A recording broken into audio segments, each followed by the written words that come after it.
Ang Eucharist, there is the real presence of the Lord. Amen. Amen. Tayo po mga Katoliko, tayo po ay tinuturuan. Ang turo po sa atin that the Eucharist is the real body of Christ. Amen. And the real blood of Christ. Kasi ganito po yan. Merong mga iba na hindi naniniwala na that is the presence. Ano? Gusto niyo ang kwento? Nung nagturo pa po ako ng CCD, kasi I stopped teaching CCD nung maging preacher po ako. Nung nagturo po ako ng CCD, ang aking po tinuturuan ay mga second graders. Mga second graders, ano. So they are preparing for Holy Communion, First Communion, ano.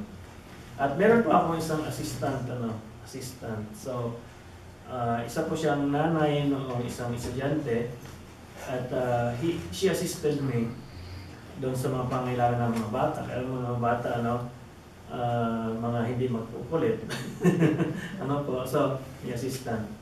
Ayun, because they are preparing for First Communion, magkaroon po kami ng practice. So, nag-practice, kunyari, lalagyan mo siya ng body of Christ, tapos ay pipila sila. Yung first, mga bata hindi pa nila alam. So, we made a nag-practice po kami. Pagkatapos ay, yung, wala naman, imaginary lang yung practice namin. So, body of Christ, amen, Tapos ay, syempre mga bata, hindi madaling ipaliwanag sa kanila that the host becomes the body of Christ, no? And the wine becomes the blood of Christ. Yung mga batang 8 years old, hindi mo ipaliwanag sa kanila, mahirap ipaliwanag yon kasi sa mura nilang edad, hindi pa nila maintindihan.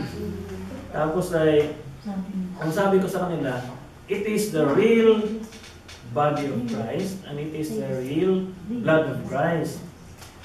Kung hindi mo na kayong mag-isip kung bakit, when you grow up, you will learn why. Tapos, sumingit yung assistant ko, sabi niya, just think of it as a symbol. Sabi ko, no. It's not a symbol. It's the real body of Christ. And it's the real blood of Christ. Kinuwaganta ko po ito kasi, di ba, nandun nga siya, assistant nga siya, di ba, sa CCD. And yet, she thinks it's a symbol. It's a symbol. So, hindi po siya symbol. Ngayon pong, di ba, Pentecost, di ba, pagkatapos noon yata ay Corpus Christi, pagkatapos noon, no? So, sa linggo po na yon, marami tayong maririnig ng mga sermon ng mga pari kung paano it is the real body and blood of Christ. Amen po? Amen. And God is present in the Eucharist because that is the real body and blood of Christ. Kaya present po ang ating Panginoong Jesus diyan mismo sa host, no? At saka doon sa wine. At hindi na po siya wine, hindi na po siya host, no? Because it is being changed into the real body and blood of Jesus. Amen po? Amen. At kailan po nangyayari ito? During ang tawag po natin dyan, yung part ng misa na it is being changed into the body and blood of Jesus, yun po yung ang tawag natin yung consecration. Consecration. Yun po yung part ng misa na napaka-importante kasi that is the time that yung host and wine is being converted into the real body and blood of Jesus. Kaya sabi nga po sa Mark chapter 14 verse 22, while they were eating, he took a loaf of bread and after blessing it, he broke it, gave it to them and said, "Say, this is my body." So it is Jesus speaking, "This is my body." And then he said to them, "This is my blood of the covenant." No? Siya mismo nung nagsalita noon, this is my body, this is my blood.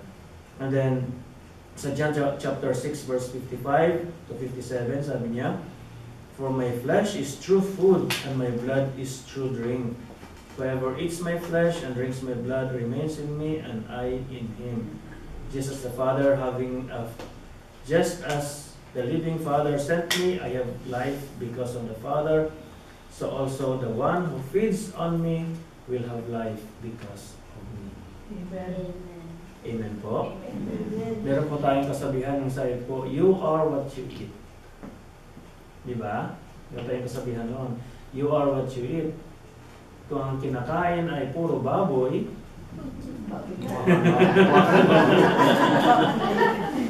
kung ang kinakain ay puro hayop, nagiging magalingan.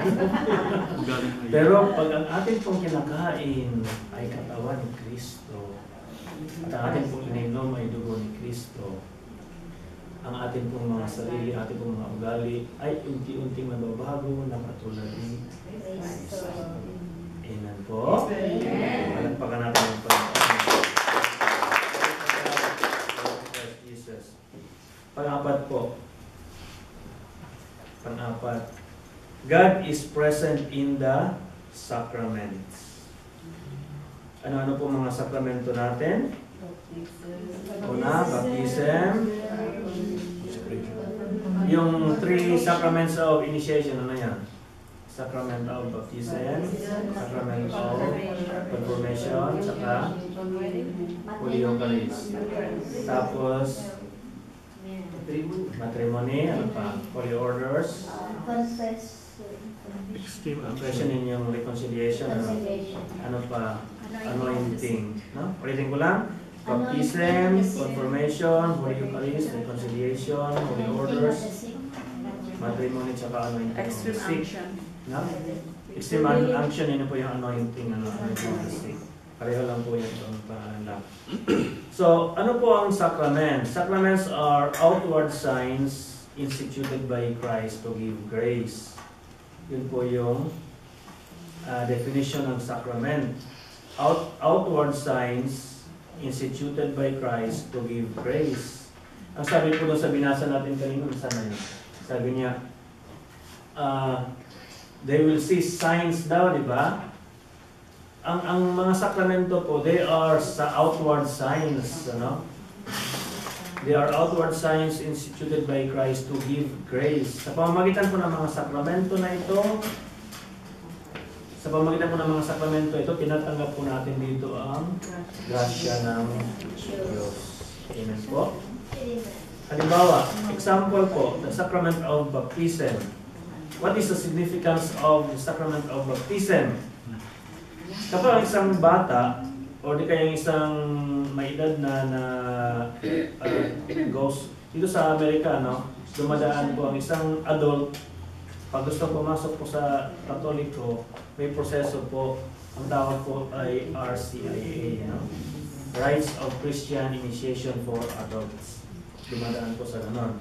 So, ang isang bata o isang may gulang na napapasok na bibinyagan, di ba? Pag isang bata bibinyagan, ano pong sinasabi ng mga magulang o ng mga ninong at ninang, ano pong sinasabi nila? Welcome to the Christian world. Di ba? Sinasabi nila, welcome to the Christian world. Because through baptism, the child enters the Christian world. And through baptism, the child is admitted into Christianity. Pag nabinyagan po isang bata, siya po ay nagiging isang Kristiyano. And baptism cleanses or washes away original sin. No? Pag ang bata po ay nabinyagan, tayo pong lahat, all of us except Mary and Jesus, no? We have original sin. No?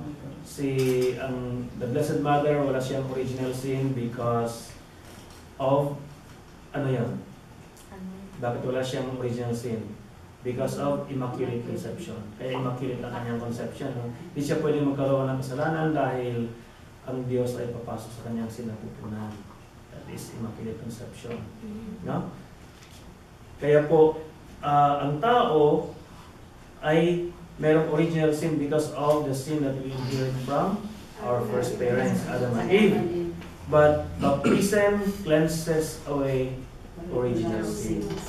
So, sa baptism po, sinasabi po ng pare, I baptize you in the name of the Father and of the Son and of the Holy Spirit. Diba? Kaya kanina, yung ating binasa ko kanina, yung parallel gospel nito, ang sabi niya, go into the world and baptize them in the name of the Father and of the Son and of the Holy Spirit. So, yun po yung sacrament of baptism. And God is present in the sacrament of baptism. Of course, God is present in all of the sacraments. Noong nakaraan lang pong buwan, no, yung April 25, hindi ko makalimutan yun kasi yun yung anniversary ng Edison. Yun po ang araw ng confirmation po ng isang anak ko. No? Nung araw na yun. Kaya dumating po kami hapon na. Hapon na kami dumating kasi sacrament of confirmation po ng anak ko. At nagsabi po ng paari o ng bispo ay sabi niya, nilagyan po ng langis sa noo at sinasabing be sealed with the Holy Spirit. Be sealed with the Holy Spirit. Kinukumpilan po yung bata. So, God is present in the sacraments. Amen po ba? Amen. Kaya po, especially ang sakramento po ng kasi ang ibang mga sacraments, minsan lang natin tinatanggap. Amen po ba? Yung baptism, minsan lang natin tinatanggap. Confirmation, minsan lang. Marriage, mostly, minsan lang. Minsan lang. Hindi pwede pa ulit-ulit. Holy orders, minsan lang. No? Extreme unction, minsan lang. Minsan din naman, naulit din. No? Pero ang yung lagi natin na-experience na sacrament ay yung Holy Communion, yung Holy Eucharist, tsaka yung penance. Yung anointing of the sick kasi, ginagawa lang yun sa isang tao na yung may sakit. Especially yung tao na dying, matawag ng pari kasi mamatay na, nung mapusan sa noo, nabuhay ulit. Kaya nga sinasabi ko na pwedeng ulitin, yung sacrament na yun. Pero ang lagi nating tatanggap, yung sacrament of reconciliation especially, tsaka yung communion. Alam niyo po, maraming mga tao takot ng umpisal. Takot ng umpisal. Kasi ganun din ako noon noong araw. Takot ako ng umpisal. Pero I have read an article na dito pinapakita ng Diyos sa sacrament of reconciliation kung gaano tayo kamahal ng Diyos. Kasi nasa sacrament of reconciliation, God is showing His mercy to us. Sinasabi ng Diyos na kahit gaano tayo kamakasalanan, kapag tayo magbabalik loob, tayo ay pinapatawad. Amen. Amen po ba? Amen. Kaya huwag po kayong matakot ng umpisala. Especially, venial sin or mortal sin. Ang advice po sa atin, at least once a year, or twice a year. Especially yung time ng Advent, saka time ng Lent, maganda yung nakapag-umpisal. Kasi parang paglabas mo sa umpisalan, parang sarap ng pakiramdam, parang napakalapit mo sa Diyos. Amen po? Amen. Kalagpagan po natin ang Panginoon. Glory to God, glory to God. At panglima po, you may or you may not agree with me about this one. God is present in our sufferings. Amen. Agree. Agree or disagree? Agree. Agree. Amen. Is pinawin. God is present in our sufferings. Where are you, Lord? Amen? So, bakit ko nasabi ito? Bakit ko nasabi ito? Una, sinabi ng Diyos I am with you always. I am with you always. Hindi sinabi ng Panginoon na I am with you in your happiness. No? Yun po ang una. Pangalawa po, sinasabi ko po na God is present in our sufferings. Kasi po, bigyan ko po yan ng halimbawa. No? Sa kanina, pinag-usapan po natin yung sacrament of matrimony. Ano? Sa sacrament of matrimony, yung sumpaan ng lalaki at ng babae, yung mga single po, Present. yung mga single, malalaman din niyo ito. Ito po yung sinasabi, no? I take you to be my lawfully wedded husband or wife, to have and to hold from this day forward, for better, for worse, for richer, for poorer, in sickness, in health, and in death to us all. Memorize yata niya sa Jenny. Ini-memorize na. Memorize na. So, ang tawag po dito ay marriage vow. No? So, marriage vow po ang tawag dito, and we are the church, and the church is the bride of Christ. Amen po? Amen. So, if Jesus is the bridegroom, and we are the bride, we are the church, there is a marriage vow. Yun pong sabi, for better, for worse, for richer, for poorer, in sickness and in health. No? So, kahit sa ating kahirapan, kasama natin ang Diyos. Amen? At isa pa, bakit ko nasasabi na God is present in our sufferings? Because before we even suffer, Jesus already suffered. Amen. Amen? Amen. Si Jesus po ay nag-suffer na. So bago pa tayo dumanas ng paghihirap, nauna nang naghirap ang Panginoon sa atin. Amen po? Amen. Hello? Palakpakan mo natin ang Panginoon. Palakpakan natin ang Diyos. Glory to God, glory to Christ Jesus. At ito po, no, maraming mga tao nagtatanong, bakit sila naghihirap? Why do people suffer? No? Hindi natin maiwasan. Minsan pagka isang tao nag-suffer, pagkatapos i-counseling mo, isang tao, i-comfort mo, isang tao na hirapan at nagsasuffer, sasabihin, I experience this, ano?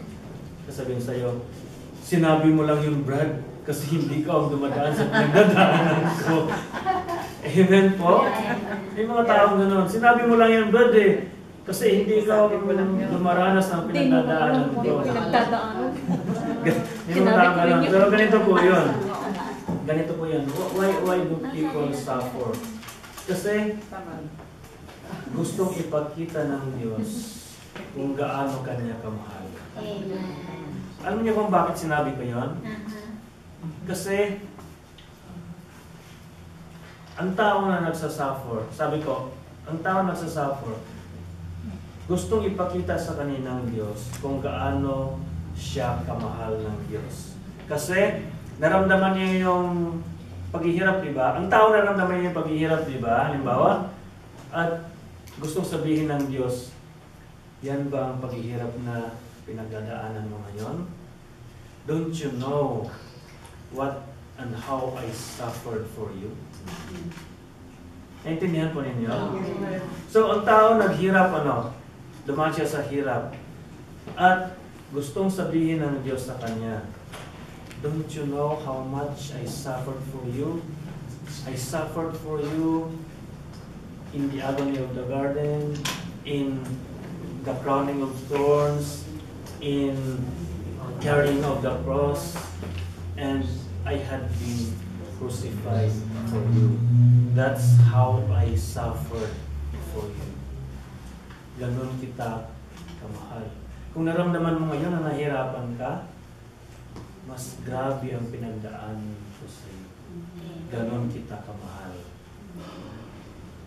Amen po. Amen. So the next time that we feel we suffer, let's think how Jesus suffered for us. At doon natin maramdaman na ganun tayo kamahal ng Diyos. Palakpakan natin.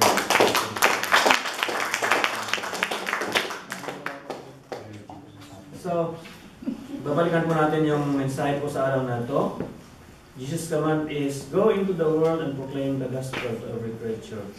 And the disciples' response, they went forth and preached everywhere, while the Lord worked with them and confirmed the word through accompanying signs. Sabi ko po kanina, Jesus already ascended to heaven, but His presence remains in us. Amen. Lagi natin kasama ang Diyos, at lagi nating nararamdaman ang Kanyang presensya. Ang atin lang pong gawin ay namnamin natin at ating danasin yung presensya ng Diyos na laging nasa atin. Amen po. Na maging sa panahon ng kahirapan, nandoon ang presensya. Amen po ba? Amen. I invite the choir. So atin pong pinag-aralan ngayon ay ang presensya ng Diyos. Kaya dahil God is present, wala po tayong dapat ipangamba. Amen po? At wala po tayong dapat ikabalisa.